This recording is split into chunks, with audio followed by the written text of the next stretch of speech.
Oke, jadi dari video tadi harusnya Anda sudah bisa mendapat bayangan bagaimana posisi geografis yaitu lintang itu secara umum akan menentukan suhu ya, suhu rata-rata suatu kawasan. Namun pergerakan angin yang membentuk sel-sel yang berputar-putar itu berfungsi mendistribusikan curah hujan.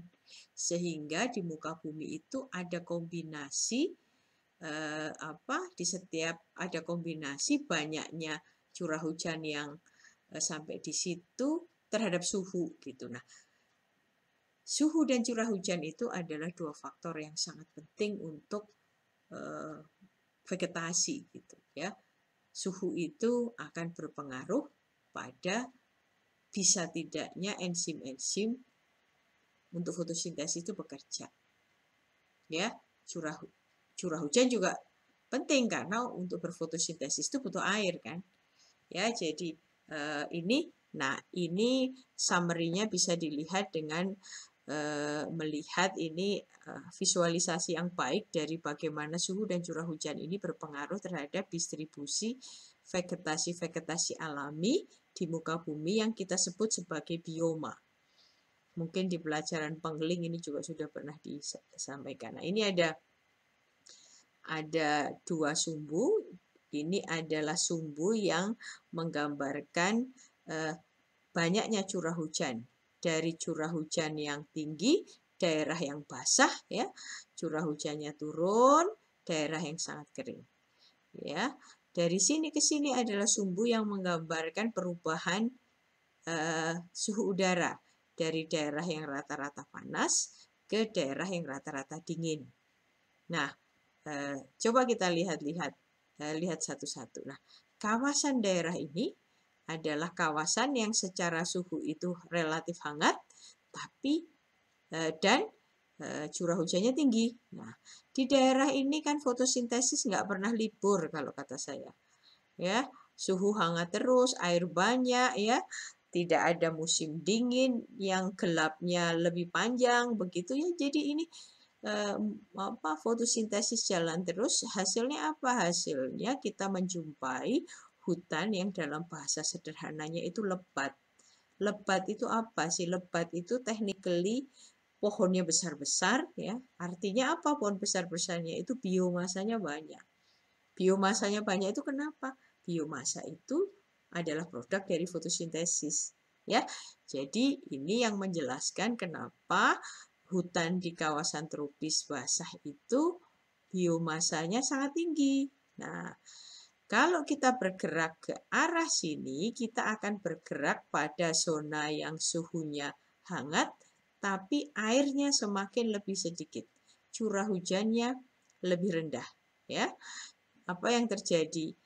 Terjadi perubahan bentukan vegetasi dari tropical rainforest ke arah tropical, nanti ini tropical dry forest. Kalau airnya kurang lagi, nah, untuk membentuk biomasa yang banyak itu diperlukan air curah hujan yang tinggi. Jadi daerah yang curah hujannya sangat sedikit, nggak pernah terbentuk hutan. Ya, jadi kalau kita bergerak ke arah sini, ya, walaupun hangat tapi nggak ada air, ya, adanya tropical grassland, ya, padang rumput tropis. Kalau ke arah sini, airnya lebih nggak ada lagi, ya, kita jumpai gurun tropis, begitu ya. Nah, itu cara membatanya. Kalau ke arah utara, kita akan bicara di daerah yang secara curah hujannya tinggi, tapi suhunya turun. Nah, ini curah hujannya agak mengecil ke arah kutub begitu. Tapi di sisi sini ini curah hujannya tinggi. Sebenarnya kita bisa lihat daerah yang curah hujannya tinggi itu sampai di daerah sini itu bentukannya semua hutan. Ya. Tapi hutannya berbeda dibandingkan dengan hutan tropis ya. Jadi kalau kita naik ke sini, ini hutannya adalah hutan temperata. Ya, biodiversity-nya lebih rendah dibandingkan daerah tropis. Di sisi sini ya, kalau kita bergerak di daerah yang agak dingin, ini daerah agak dingin dan basah, kita bergerak ke sini, itu artinya agak dingin tapi kering ya. Ke sini agak dingin tapi tambah kering, ke sini agak dingin tambah kering, di sini kering. Ya, sama polanya. Semakin kita bergerak ke sini, biomasa yang terbentuk semakin sedikit karena airnya berkurang. Ya, ini ada chaparral, ya, ini ada temperate grassland, dan ini adalah gurun, ya. Ya, jadi ada juga gurun ya, tapi ini bukan gurun yang sangat panas, tapi gurun yang agak dingin gitu ya. Jadi gurun itu tidak harus panas ya. Gurun itu dibentuk karena vegetasinya itu, karena kondisi air yang kurang ya. Ya, jadi daerah gurun itu terbentuk karena di situ kurang air. Bukan karena suhunya panas begitu, karena ada, nah di sini juga ada gurun kan, cold desert. Daerah sini kan daerah yang airnya kurang. Jadi ini, nah di daerah sekitar ini kita jumpai vegetasi yang hutan, tapi hutannya itu berbeda gitu. Ininya bentukannya di sini adalah hutan konifer, ya.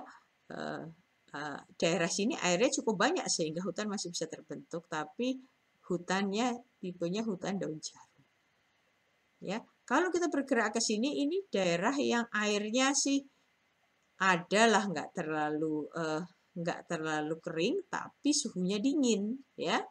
Nah, ini namanya Arctic tundra, ya, daerah tundra. Nah, daerah ini sebetulnya kalau di video yang disajikan itu kan mostly dia ini ya tertutup salju gitu.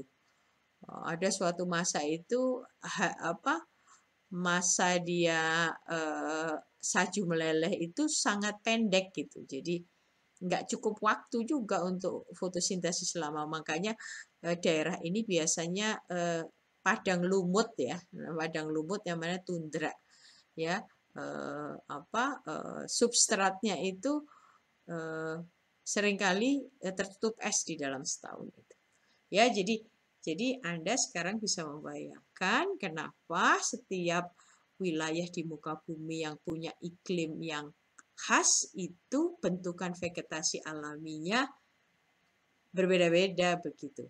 Ini daerah tropis yang sangat lebat karena fotosintesisnya nggak pernah libur itu tadi ya. Ke arah sini ini menjadi lebih kering gitu. Nah, jadi tadi ya itu distribusi curah hujan ya yang dipengaruhi posisinya dari lintang. Nah, rupanya secara lokal pola curah hujan itu juga bisa dipengaruhi oleh faktor topografi ya atau faktor ketinggian ya, terutama karena gunung. Jadi ada suatu keadaan di mana pada saat gunung itu sangat tinggi ya. Nah, yang terjadi adalah angin itu membawa uap air naik ke gunung, saking tingginya pada suhu tertentu, semua air itu akan dijatuhkan sebagai hujan di satu sisi dari gunung itu saja.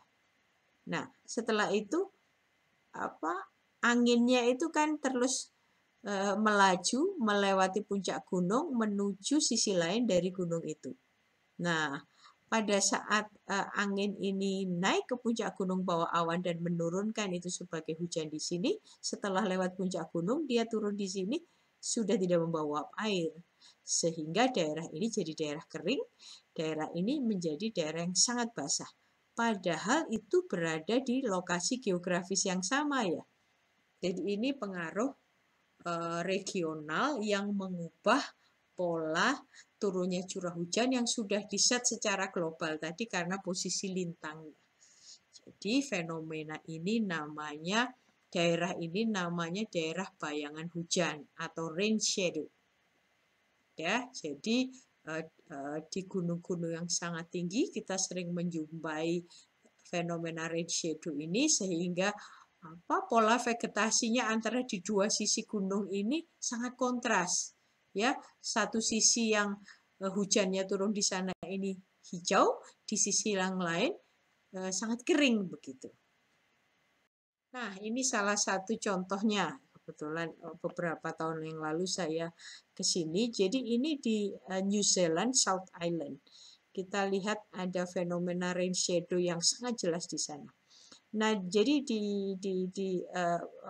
New Zealand itu kan ada 2 pulau utama, ada North Island dan South Island. Di South Island itu ada deretan pegunungan yang berjajar begini ya, yang berjajar ini sangat tinggi.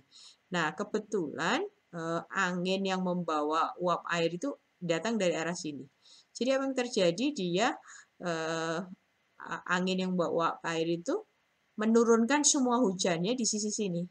Ya, begitu lewat lewat puncak gunung ini dia ke arah sini sudah tidak ada uap air yang dibawa, makanya daerah ini sangat kering. Nah, Anda bisa secara visual melihat ini dari citra satelit begitu ya, kan kelihatan ya walaupun Anda tidak menggunakan analisis yang canggih begitu, tapi secara visual terlihat lah daerah ini lebih hijau, lebih basah, ini lebih kering begitu. Ini padahal lokasi lintangnya sama, ini kan satu kawasan. Tapi sebaran rainfall-nya dimodifikasi oleh topografi.